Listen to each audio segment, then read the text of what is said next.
Welcome. I want to put together a quick video to address some of the things that are going on around Expo, specifically some of the fears and concerns around retailers and brands pulling out of the show altogether, and the impact that's going to have on the industry. I've been watching a lot of the conversations on social media around this, and there are a lot of good points being made. Certainly, we all need to make decisions that are right for us. I think it's equally important that we respect the decisions that others make. I've always tried to get back on the horse, no matter how often I get thrown. It's my nature to try to find positive or the silver lining to reframe uncomfortable and awkward situations. I have a thought on how we can try as an industry to find a way to salvage at least some of this. I hope this builds your brand beyond Expo. I will be intending to honor a commitment as a speaker for the Canadian Organic Trade Association breakfast. I'll be walking the floor, so please say hi. As an industry, we have some of the most creative brands anywhere. It never ceases to amaze me how innovative people are in this industry. That said, most brands tend to rely on the same cookie cutter strategies that everyone else uses. The harsh reality is that these strategies do not differentiate your brand from others. I have a recommendation that I'd like to challenge every brand to adopt. You hear me continually say on the podcast and on my new YouTube channel that if all retailers went away, who would buy your products? The idea behind that is encouraging you to build a community around your brand outside of traditional retail. This is even more relevant given the profound impact from this week's events. My recommendation is that you use Expo as an opportunity to network with other brands. Get to know other brands across other categories.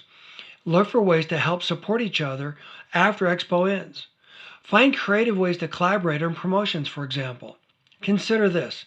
25% of a brand's gross sales is typically tied to their trade marketing, and yet over 70% of those promotional dollars are wasted.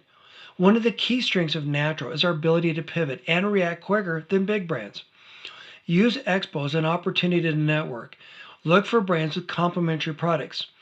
Don't just think in terms of the obvious pairings like peanut butter and jelly. Think about how your customers are similar to other brands' customers and the ways you can work together to benefit each other. Here's why this matters. Promoting a single brand can result in significant sales lift, but when you promote multiple brands together, the sales lift can help explode sales. For example, when I was at Kimberly-Clark, we would promote Kleenex and Huggies together.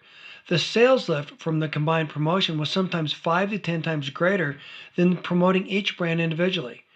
When considering doing this, focus on the customer that buys your product and how your customer is similar to another brand's customer.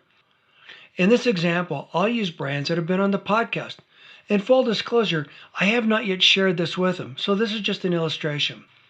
Once Upon a Farm could potentially collaborate with food stores.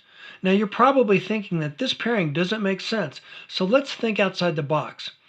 Once Upon a Farm is a baby food brand that caters to babies, while Food Stores is a baking mix brand that caters more toward families with young children. A lot of families with babies also have young children, and those young children sometimes struggle to feel connected, given that the new baby is monopolizing mom and dad's time. What if those parents use the Food Stores mixes to teach their older children about healthy food by making a recipe together? The new parents could use this opportunity to bond with their children even more. In this example, Once Upon a Farm and Food Stores could collaborate to help reinforce the benefit of healthy food, family, and making memories. Another example might be K-pop collaborating with My Eagle's Kitchen. Both brands appeal to the vegan consumer that likes decadent snacking. Think about all the other brands that could collaborate together and help support one another.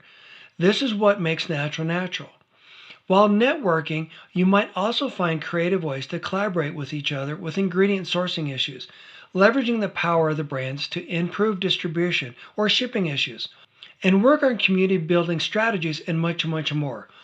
Think about the power of one or two brands uniting to build a common tribe around their brands.